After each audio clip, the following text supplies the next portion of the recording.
Every love story has a beginning. Some start with a glance, some with a wink, others with a twist of fate. A few begins in ways you could never imagine. Welcome to How I Met Mine, the new podcast where real people share real stories that could be straight out of a fairy tale. The love, the laughter, the joy, and everything in between. Because, let's be honest, queer love stories don't always get the spotlight they deserve. We've had to find connections in unexpected places and situations. I am your host, Bisi Alimi, and I'm going to guide you through the soundtracks of love and connection. And talking about love, I've got my guests today. They are two amazing people, and you will know why they are amazing. But for 25 years, these lovebirds have been in love. Laughing, sharing, caring, and I would say changing the world one charity event at a time. So please, drum roll, put your hands together as I welcome Martin and Mike. Hey, Martin. Hello. Hey, Martin. Hi. Hey, Bisi. Thank you so much for being part of this amazing show. Is that just our own small little way of, contributing to the conversation? Yeah. And sharing love. But talking about love, where did you meet? How did you meet? Who wants to start first? I want to hear the gists. We met at work in 2001, February 2001. I'm still a baby. Yes, I was 25. One of us was. So, yeah, Martin already worked there. It was at The Guardian. I got a job and I started there in February. And I had a conversation with my mum and friends that said, maybe you'll meet somebody nice at The Guardian. And I thought maybe I might. And so I started work middle of February 2001. And within the first couple of weeks, I had clocked a notable personality that I didn't work closely with, but that would float up and down corridors and come and visit. And I was like, oh, he looks interesting. This is good. Hi. So yeah, that was how it started. And then by July we were dating. Yeah. February, March. Who said what to who first? Well, it was it was bumpy and complicated. So our paths used to cross at work a bit, but we didn't actually work together. But it aroused interest from people that we sort of sat near, and they were like, anything going on there? So he used to sort of come and visit the bit of the office where I worked. And then in the end, he said, should we go for lunch? So we had lunch. And it was great. I thought, he is good. Martin, I'm going to call you out. Yeah. Was that visit intentional, or was it like, I left my pen on the table, I need to go and pick it up? Well, it was a bit because we were slightly match made. There was a woman who was on my team called Tracy. Ooh. And she said, there's a new gay guy started, and I think you'd be really great together. And so with that encouragement, I started visiting a little bit more often. And yes. But what was interesting about it was that Mark said it was quite bumpy because and it was my fault that it was bumpy. I didn't quite recognise what was in front of me. And so I was sort of a bit resistant and a bit elusive for the first few months. And I tried to work out why that was recently. Obviously, it's because I'm stupid. And 25 years later, demonstrates how stupid I was to even think twice about it. But I think part of it, and we were just talking about this before the recording started, I think part of it is when you're a young gay person, you don't have long-lasting gay relationships as role models in your life. So it's quite hard to say, I want that, or I think this could be something that looks like that. And I wondered, and I don't know whether this is a genuine question to myself, whether I was I didn't embrace it as fully as I ended up embracing Mark and our relationship, because maybe I didn't think I deserved it, or maybe I didn't think that kind of relationship wasn't for gay people, or and this is speculation. We've not really spoken about this before. Mark's looking frightened. Oh, goody. I've said the thing the surprising thing now. And so I wondered whether that was part of why it took me. There was a couple of bumpy months, and now it's 25 years later. Mark is the best thing that's ever happened to But me. Martin, let's be realistic though. Can we have a flashback to 2001? So I think we still have Section 28. Yeah. There was 2003 Okay, that so- was repealed. Okay, we still have Section 28. But we're not talking about civil partnership at that time. No.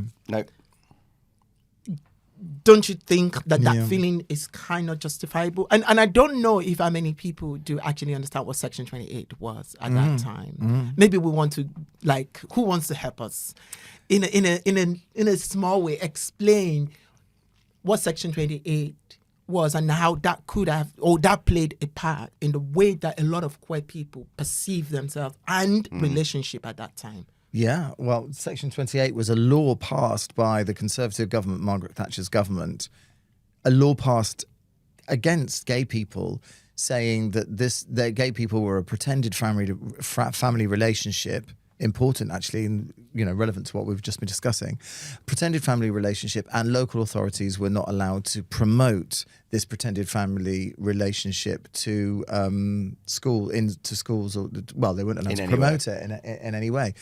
And actually, when you think about that, wow, I was a teenager when that was introduced, and you go, oh, the government hates me so much that they are passing a law against me and saying that who I am, my capacity to love, my capacity to be a sexual being is an evil thing that others need to be protected from. And you kind of, when gay people are very good at making light of things and kind of keeping things fun and, sachet, all of that banter. But actually the government passed a law against me. And that sinks in. And if you combine that with coming out in a world where the media is unrelentingly hostile. I remember when I was in my late teens, there was an article in the Daily Mail saying hope for gay gene abortion hope, and you go, wow, thanks. And of course that sinks in. That sorry, the gay gene abortion headline was specifically because there were some scientists who said that they found the gay gene, and the conservative who are anti-abortion suddenly saw a reason to support aborting any baby that's not even come to term, that they can find that they have gay gene in them because of what the scientists say. Oh, you can just abort that baby, and I think that. And I love what you just said now, Martin, about the fact that as gay people, we make light of the hate that we face because that's our coping mechanism. Yeah. But I think it goes beyond that, because when we are alone and the door is locked, we tend to believe those things. Yeah. We tend to incorporate those things into our lives, and they tend to affect the way that we love and the way that we receive love. And, I'm not like how will I put it now? Like some person that have a level of enlightenment or anything. But I just wanted to let you understand that. Could that have been the reason why you saw this beautiful gift in front of you and you just second guessed? Yeah, I think I completely think so. And actually what you were just saying about that, internalized homophobia, it does take root. And even now, I catch myself in a reflex. I can't even think of a specific example, but just when, I'm sure I have internalized homophobia, even now, 25 years after being with this amazing man, being very happy and confident and content in my life and living in one of the best countries in the world to be gay. There's definitely deep-seated internalized homophobia for me. I don't know if that's the same for you. There should be. Do you know what? I don't know how you know. It's like one of those things when I did. I remember doing unconscious bias training at work, and then I did some of those Harvard tests that you can do online to uncover. And I don't know about the science of it, but they were very interesting when you uncover all kinds of unconscious biases about things that you might not even have thought of. And so I don't know. I think I would find it hard to explain or articulate if I do or don't have internalized homophobia. Yeah. I think everybody builds a carapace to some extent, and everybody responds to the world around them. And I guess, my experience, when I met you, you were by far the most confident and comfortable sort of assertive gay person I'd met. And actually working at The Guardian, I mean, it was a massive privilege to work at The Guardian, certainly at that time. Yeah. I'd been at university, I'd had a great time at university, and then I'd worked for a big American corporation, which was pretty conservative, but, nominally did all the right things. But I didn't feel particularly welcomed or included as a gay person working for a big American corporation. It was fine, it wasn't a problem. The Guardian was really different. For me, that was like getting into a warm bath. And I met you, which was like an embodiment of, this is a way to live, and you were amazing. So you're just living the gay dream. Yeah. Well, it was, but not in the sense. I just wanted to live a dream. It's like the gayness is sort of incidental. I'm not. It's an absolutely intrinsic part of me, but I wanted it to be incidental, and that's how it felt at The Guardian. It wasn't a thing, nobody batted an eyelid, it was a nice place to be, and he was amazing. But and that is the thing, that's how gay people want to be treated, I think. Your sexuality, people say, I don't care, it's whether you've got brown eyes or blue eyes, or you're left-handed or right-handed. It's not. It's really fundamental. It's a really important part of who you are as a person, and I want that recognised, but I also want it to be incidental. Yeah. And it is, and I think that's how straight people's sexuality is considered. It's like a fundamental. It's how they live their lives. How they get together, have children, maybe, and it's how they experience the world. It's a really fundamental part of them. But no one talks. It's not irrelevant, but it's incidental. Yes. That's I like that, because it's there everywhere you turn around. It's there on the streets and the bars, everywhere, even the adverts. Yeah. And it just becomes the norm. And so everybody, there is an expectation. And I think also that expectation is one of the driver of a homophobia, right? Coming from where I come from in Nigeria. Yeah. You are there's a script. Yeah. And there are stages that you have to go through. So when it gets to that point as a gay person, the question is that the struggle starts because I'm supposed to get married now. I can't get married, but there's a guy I love. I can't say that I love that guy, and so the conflict. And then you see many of us performing the heterosexual identity by getting married or I've been there. I've done that. I don't know how I was able to do it. I don't know, but I had girlfriends, and many people will progress to get married. And it still happens in this country, even in this day and age. And sometimes we overlook certain things. But that aside, I want to know about that date. Because you say you went on a date. We did. I want to know about that date. I don't know if you do.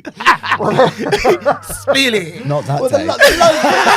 the lunch. How many dates do you go on? Well, I mean, I guess you never stop. So 25 is this one? I don't know. We've had quite a lot over the years. The first one. Well, the first one. So we had lunch at a pizza restaurant called Strada over the road from the office. He had half a bottle of wine, which I was quite taken aback by on a Wednesday lunchtime or whatever day it was. I was like, is that how it is? You must be so nervous. But do you know what? It was great. I was nervous. I was excited because he said, let's go for lunch. And I thought, he is great. I do like him. And I really liked him. I remember I said, I'm skipping ahead, but when we got married, I said, when I started to get to know Martin, I was like, we just agree about things. This is great. Every time an opinion comes up, we feel aligned, we feel as one. This is lovely. We have a very similar outlook on life. And that was just joyous. So we had what, as far as I was concerned, was a really great lunch. It was lovely. And then we thought, okay, well, we'll arrange something. And you can do the second date thing. We had an evening date that was somewhat less civilised. Yeah. It went on a couple quite of weeks late. later. It went on quite late.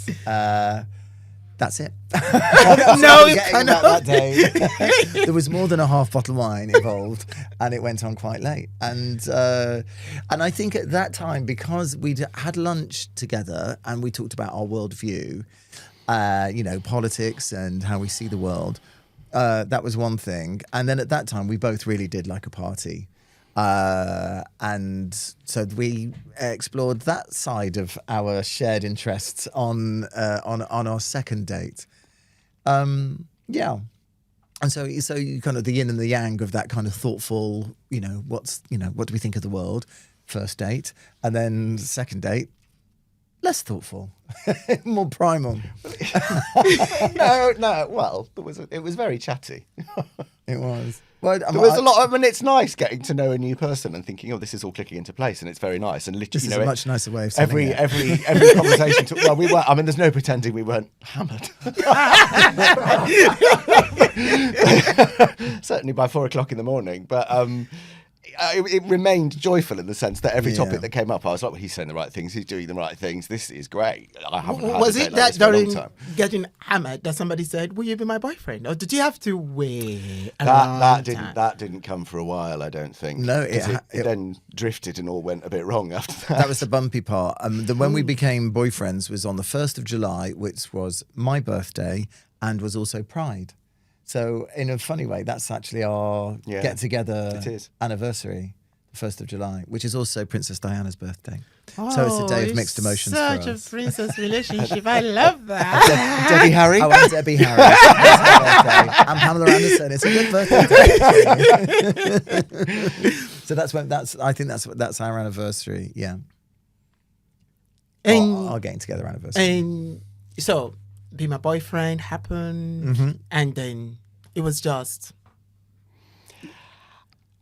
smooth sailing. Then It was fairly. I mean, it moved fairly quickly. I mean, we were living together within less than a year, Yeah. and we have lived together since then. So we've lived together since 2002. We bought a house in 2005, which we've lived in for the last 20 years. Wow. So yeah, it moved. It did. Yeah, it moved fairly quickly. Once it kind of clicked into place, it has been really smooth since then, hasn't it? But let's talk about, because I always like to, there is a love that we have, and then there's a love that we share. And talking about sharing in terms of the family, right? Yeah. And I think it's also very important for people to know that we do talk about these things with our families, and they do have an opinion. Yeah. And sometimes they are great, and sometimes they are not. We don't need to take them. They just need to know. So what was it like? Let's first of all, what's coming out like?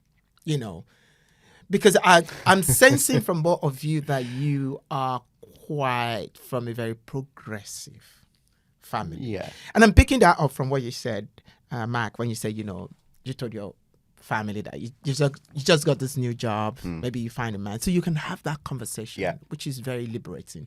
But how was coming out like for you?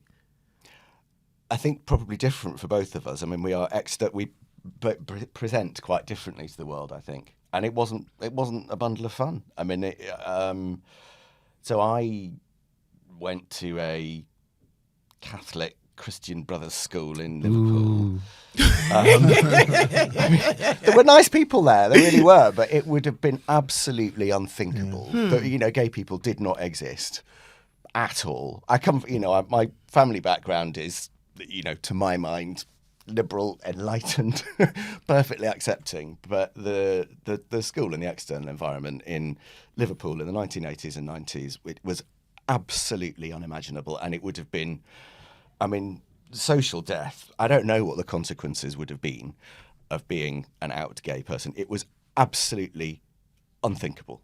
So by the time I left school in 1993, many of my friends knew, but there was nothing to be done about it. There were no other gay people as far as I was aware. And then I went to university in 93, and that was great. I could basically reinvent myself, and it was good. I feel very fortunate. I had a really good time at university. I made very good friends. I had boyfriends, and that was good.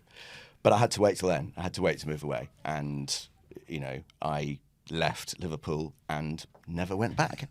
You've not I do. No, I go back all the time, but I never went back there to live. I think it's very different now, actually.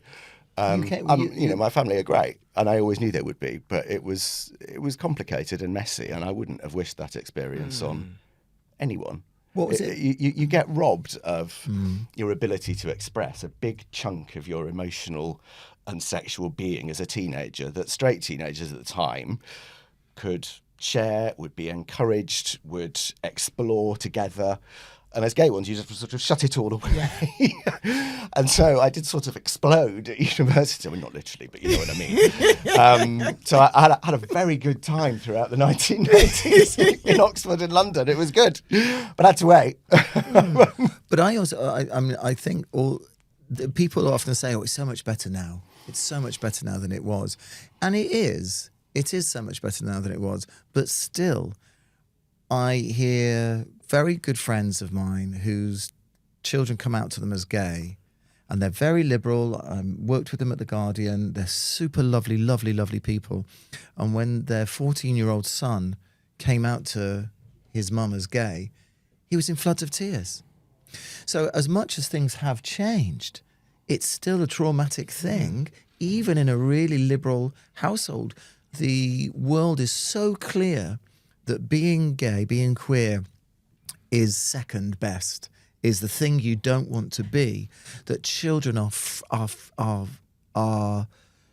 not all, I'm sure, but certainly this example, which is a very recent example, children are so frightened that they are sobbing when they tell their mum that they are gay, even though they come from a really supportive, loving, liberal household. So it has changed, but it hasn't changed that much. Let's hear yours. My coming out story. Well, it was back in 1812. See, I love those things I used to post online. So it was just before the Great Exhibition. No, so I came out. I'm 55 and I was born in 1970. And I came out sort of twice when I was between the ages of 14 and 16. One was, and it was really traumatizing. I knew that I was this thing. Well, I worked out that when I was 13 that I was attracted to boys, and I remember lying on the bed thinking, please don't let me be this. Please don't let me be this. And I didn't even have a name for it. I'm kind of one of them, and I didn't want to be it. And I kind of kept that secret. And then I was crying. I was sobbing to my mum on the phone. I said, I've got a terrible secret. I can't tell you. And she guessed. And I said, you'll have to guess because I can't tell you. And she guessed, are you on drugs? I mean, all of these terrible things. Are you on drugs? Something else. And then, are you gay? And I said, yes. So already being gay, I'm learning, is in my mum's mind up there with being a drug addict or being something really terrible. And so they then said, oh, this is a phase. Teenage boys go through a phase, so it's just a phase. And actually, I wanted it to be a phase because I didn't want to be this thing that was really shameful. So I was like, oh, it's a phase. And I had girlfriends, bombshell. I had till I was 18. But my last girlfriend was a woman called Ariella, poor Ariella. You were lovely. Ariella, if you're watching, we love you. We love you. Really sorry. But because, and I say this sometimes when I'm talking to kids, your parents are brought up in a homophobic world as well. And I do think it is a failure of parental. Your job as a parent is just to affirm and love your children. That's it. Always. And so when your child comes out to you, your job in that moment is to say, I love this about you. I love this about you. This is a beautiful thing that you are. Thank you for telling me. Big hug. Can't wait to meet your boyfriend or whatever. And parents don't do that. They say, I love you no matter what. What if I was a murderer or a drug addict? No matter what terrible thing you do, I will love you. And it's not enough. And I think parents need to say, I love this thing about you. Thank you for telling me. How can I help you? How can I support you? How can I make you feel really good about this? And I think this sometimes as well about your family. Neither of our families have ever said, what's the experience of being gay? Well, tell me about that. Maybe your family a bit more than mine, but what's it like? What are the difficulties? What are the challenges? I think they've gone, okay, you're gay. And so they just assume that you're getting on with your gay life. No one says, oh, so what was it like? How did you feel? How did Section 28 affect you? How was it when you came out as gay in the middle of the AIDS epidemic? And when the media was really hostile to gay people, what was that like? What's it like now? There's a kind of a lack of curiosity about it, which I find is really interesting. And I think it also comes from the In liberal, my family, the liberal bubble of the fact, I'm accepting, so Yeah. so I'm accepting, Yeah. so I've got gay friends, so I've got and it doesn't allow for us to get very curious about the journey of other people, especially those journeys that are not. And I'm being very careful here. So I'm using words that would rather be used outside, that are not considered normal, right? And when they appear, the liberals tend to just follow the crowd and say, oh, you know what, we're accepting, it's fine. But we never really have that conversation. And it's very interesting you said this, because I was having a conversation with a friend in Nigeria whose daughter just came out to her, and she broke down. She called me on the phone and she was crying. The mother. The mother. But she said something that was very touching for me. And she said, my daughter doesn't understand why I was all emotional. I'm not emotional that my daughter is gay. I mean, we have you in our lives. I'm scared of what they might do to her if they know that she's gay. And I didn't know how to handle that. And that was the first thing, because I saw firsthand what you went through. And it hit me immediately that it might happen to my daughter. And I said, I get it. But now it's saying what you're saying, but she never had a conversation with me about what it feels like for me to go through those things and where I was able to draw my strength from. Because I'm guessing if we had that conversation, maybe she would be able to say, you know what, my daughter will be fine. All I need to do is just support her and make sure that I'm always there with her and by her side. Straight people, especially the liberals, maybe this is a time for you to get a little bit more curious about your friends. Ask questions. And if they're bitchy like me, they don't want to answer. Yeah, wait for another time. I mean, my hunch is it's a wider issue, and I don't know whether it's about What's a wider issue? trying to understand people's lived experience and what you ask about and what you don't. Because so firstly, I'm not sure my experience with my family exactly parallels what you described. But secondly, I think about my own behaviour, about people with other diverse characteristics and what I do. Do I ask trans people what their lived experience is like? How often do we explore class and the lived experience of privilege or not, or race or ability? But you might do if there was a trans person in your family. You might say, "What's your experience?" You might. I don't know. I'm just struck that I haven't had many conversations with disabled people about their lived experience and what it's like. So I'm not disagreeing with you. I'm just saying I think, and to Bisi's point, I think maybe we all lack curiosity, and I'm struck. This is a very interesting process because we have never really had this conversation. It's really interesting. So is this like a therapy session that we've never had in 25 years together? We'll have to give you £80 at the end of this. You're asking very obvious, normal, straightforward questions of a kind that we have never really talked about in 25 years. And maybe we should all do that a bit more with the people that we know and all of their rich diversity. Exactly. And I think that even those of us that are at the receiving end of diversity, right? We don't ask questions. Yeah. Right? How many times have a very good one. How many times have I consciously planned a program that in my risk assessment of that program, access issue is top on the list. Right?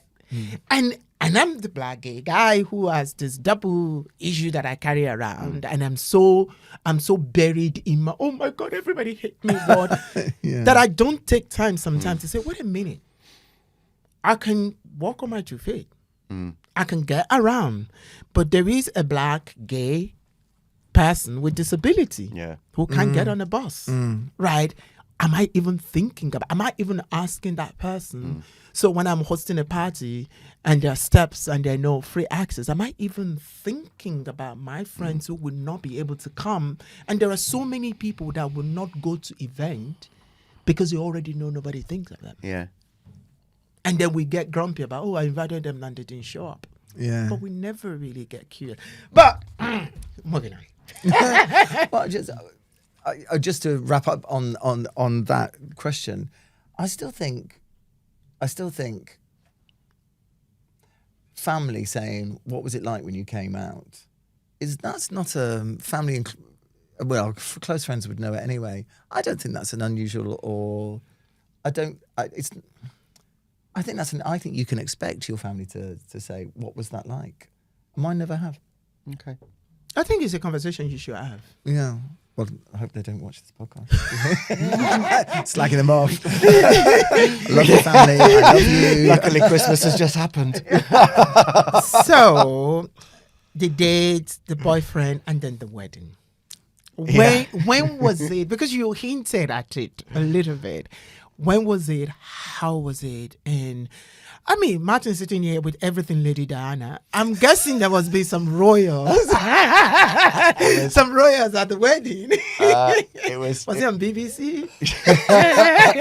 It was at the theatre. It was nearly. It was magnificent. It was It was the amazing. best day. It was. I mean, and lots of people who were there say it was the best.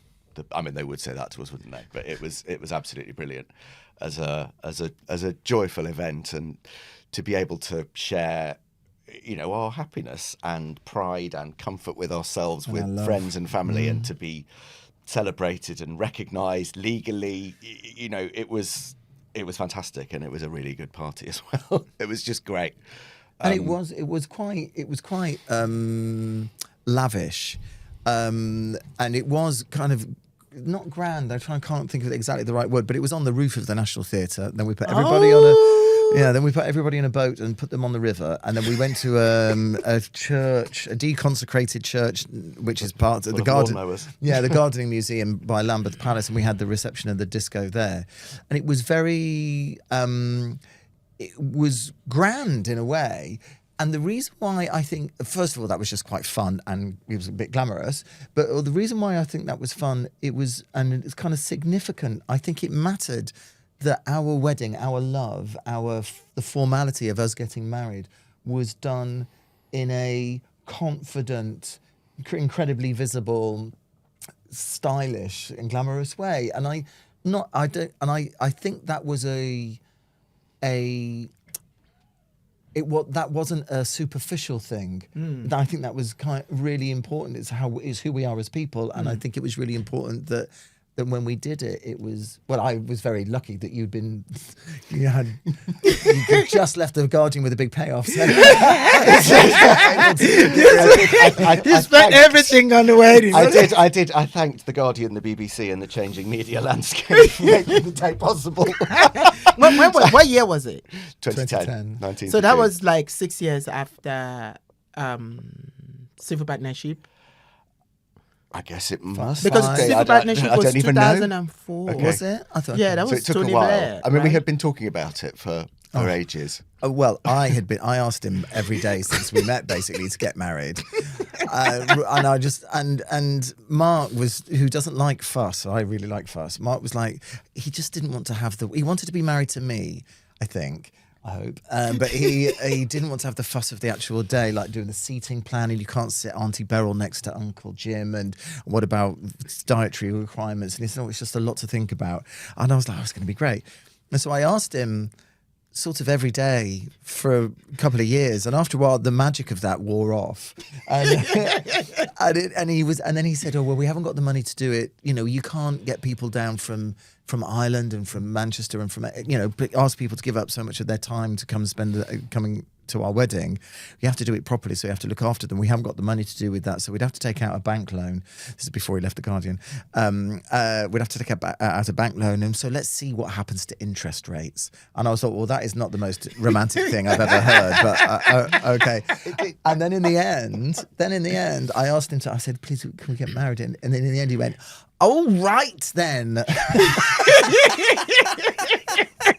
It's the most romantic. Yes, ever. it did It's end very up practical, romantic, isn't it? but it was funny how it evolved, because we'd started, because I said, "Look, I don't want to fuss, and we can give people sausage and mash in a pub, and that's fine."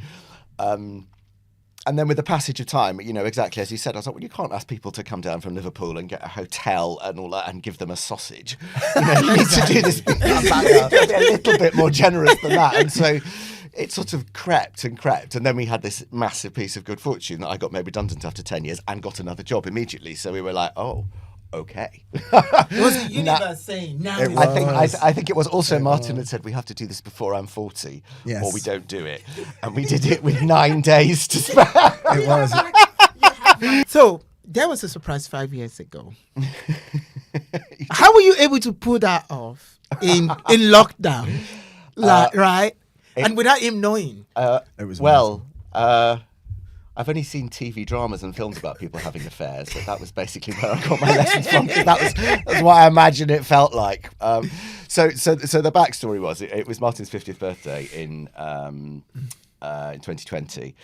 And he was planning a big party. And in March 2020, we were on a skiing holiday and he sent all these invitations out and it was great. And we were on this skiing holiday in France and we were like, oh, things look a bit odd.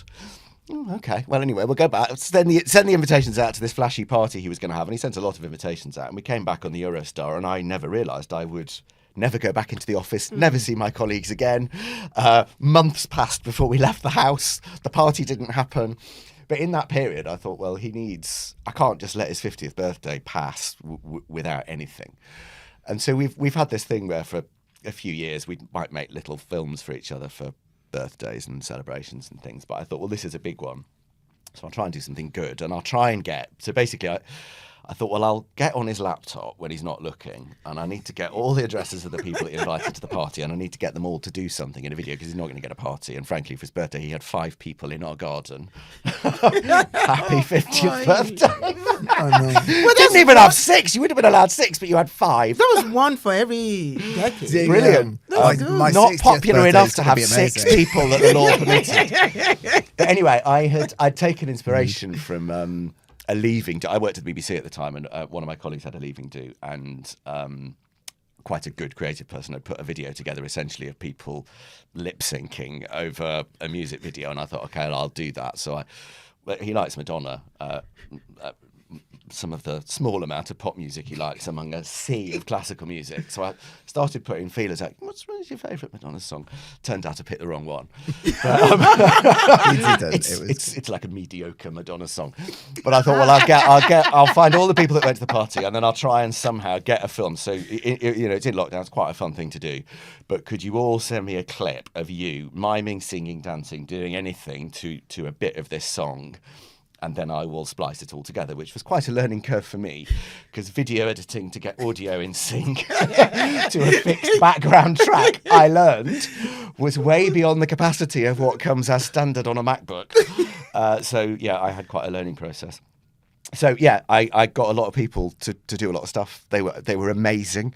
The list of instructions that I sent out, as you might remember, Bisi, were about 5 pages of here are all the things that you need to do. Here's exactly what I need. Here's the format. And then, because we were both working at home in the period when I was trying to do it, I couldn't let him see my laptop. So every time I had 2 laptops, and every time he came to the room, I'd slam it shut and then pretend I was working on the other one. It took quite a long time, but I was quite pleased with it in the end. It was amazing. Yeah, it was really nice. It was really, really Well, thank nice. you for making it. Yes. Yes. Miss Posh did, not me. it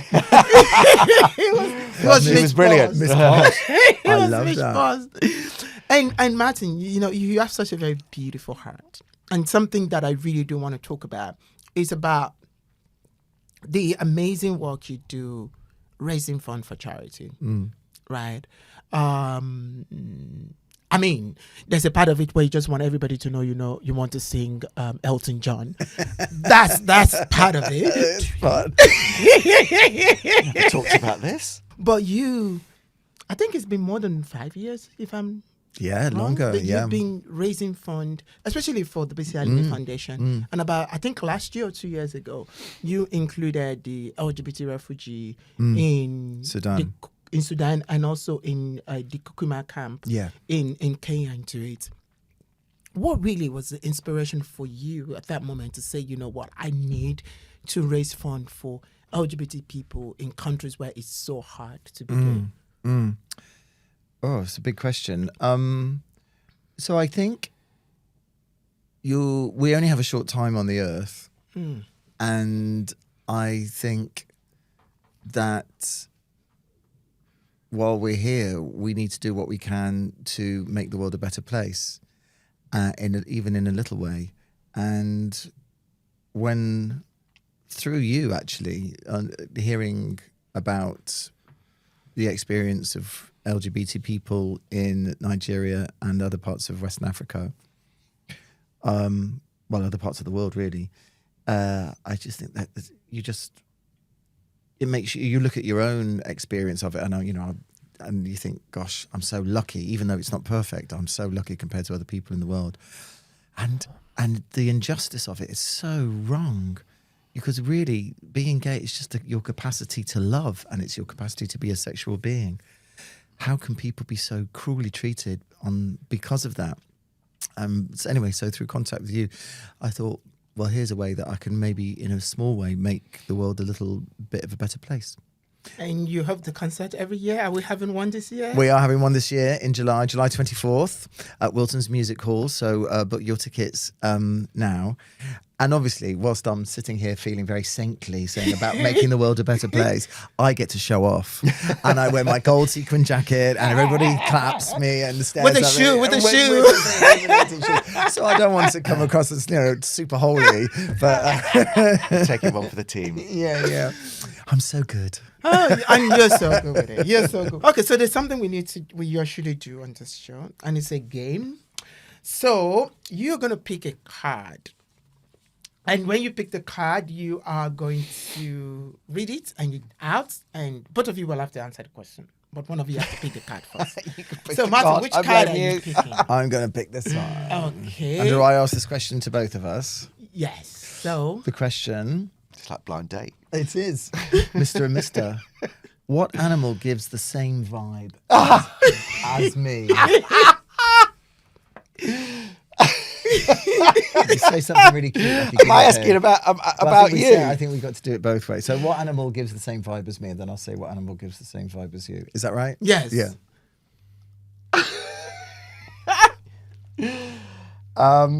So I'm quickly it's going to thinking. be. I mean, it's going to be something beautiful and quite pleased with itself. Handsome. Cut. I'm trying to think. I mean, I'm cut. like, because we were talking about big cats earlier, so my mind is fixated on big cats.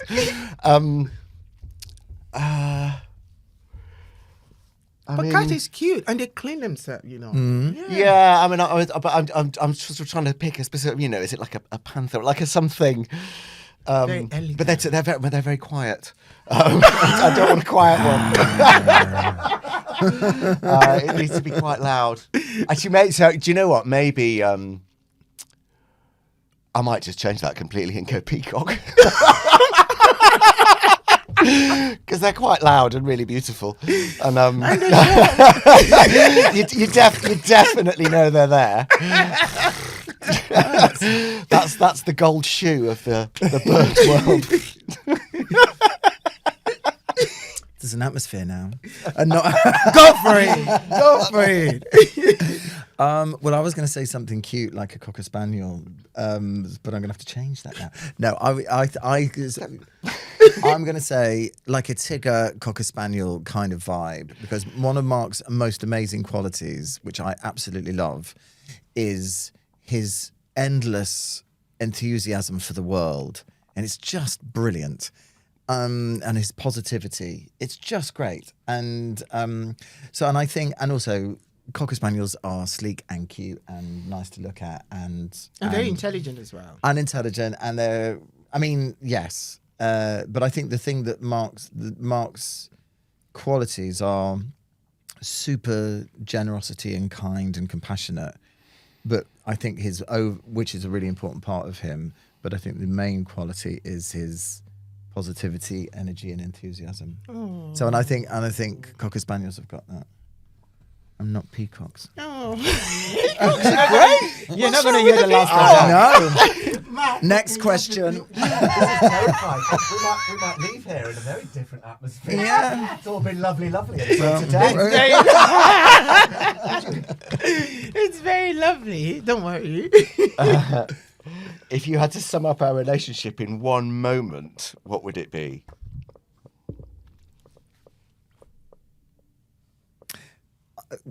Either our wedding, which was just one of the most glorious days, or when we are driving around France in a car. Oh, okay. So either our wedding day, which was just incredible, or during lockdown, the first summer of lockdown, we actually went to Europe for 3 months. There was a little window where we managed to get out, and we just threw money at this. We said we might never have the opportunity to be in Europe for 3 months. We did work, but we also, it was quite flexible at that time. And we hired a convertible car and we drove from France to Spain through the Pyrenees. And I love that spirit of adventure and spontaneity. And we had our music on, and that was a really great moment. So, yeah. What about you? Don't say peacocks. Well, you had two. So when the wedding obviously was, it was amazing as a moment, and to have 250 of our friends and all our family there, it was great. I love one of the things that you made happen that, again, thanks to my caution, we wouldn't have done. It's not a huge thing, but when we took a group of people to Spain for my 30th birthday, and you said we should get a boat and we'd go on a boat trip.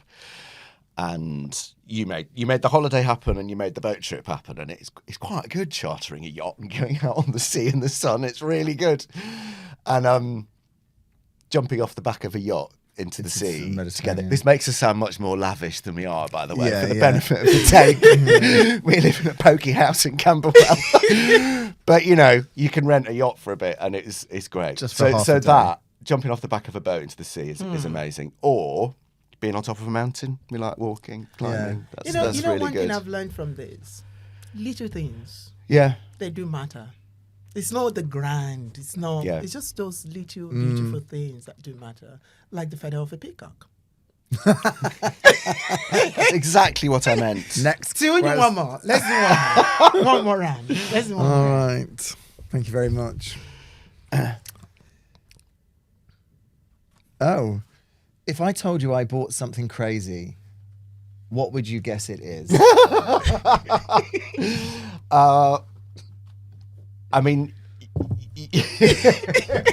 So like right now, there's two things. So you've kind of done it in the past when you bought a grand piano, and we've wedged it into our house.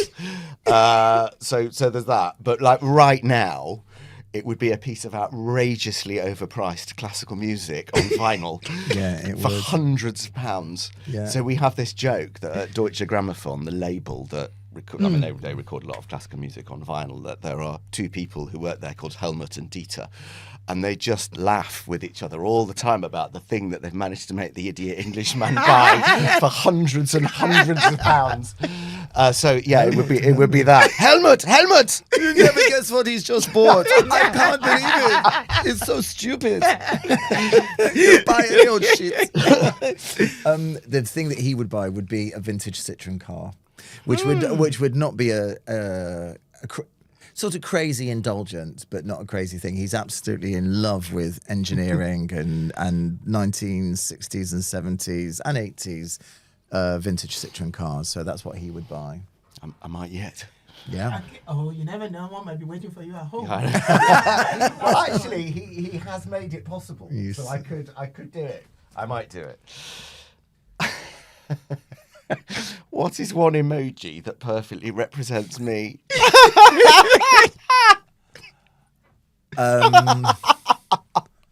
It's the one you use a lot. Is the upside down face, or the googly-eyed? Use them all the time. Does that? Yeah. Okay. That's what emoji? Either the painted nails for perfection, or the dancing lady, which I can't do, but the lady Show in the off. dress, or you're the man doing. Yeah. Thank you so much, thank Martin you, Bisi. and Mark, for joining Thank me. you. And honestly, if you've really enjoyed this conversation, don't forget to follow Martin and Mark on their social media handles. Also follow us on Instagram and YouTube and Facebook and everywhere we will be. So, and you can see our follow handle below. And if you're enjoying this series, share it. Invite your friends to learn more. Make some noise for us. Leave a comment and give us as much shout out as possible. So before I let my guests go, I just want to ask one question. What is the message now that you have for the younger you? One message. Oh, you go first. So I go and talk in schools about to young people about careers in theatre and the arts, and I also talk about LGBT stuff. And the thing that I say to the young people is, your sexuality, your gender identity, is literally one of the most beautiful, amazing things about you. It is your capacity to love, your capacity to be a sexual being, and it will bring you so much joy and delight throughout your life. And if it's hard now, be strong and be brave, and you will endure it. But just embrace this thing about who you are. It's not a problem to be solved. It's not a thing to be fixed. It is literally one of the most beautiful things about you. So that's what I say. Thank you. Thank you. I'm going to give a different version of the same thing and just say being gay is great. I wouldn't have it any other way. Yeah. Being gay is great. I wouldn't have it any other way. Seriously. Until I see you same time next week on How I Met Mine. My name is still Bisi Alimi, and thank you for watching.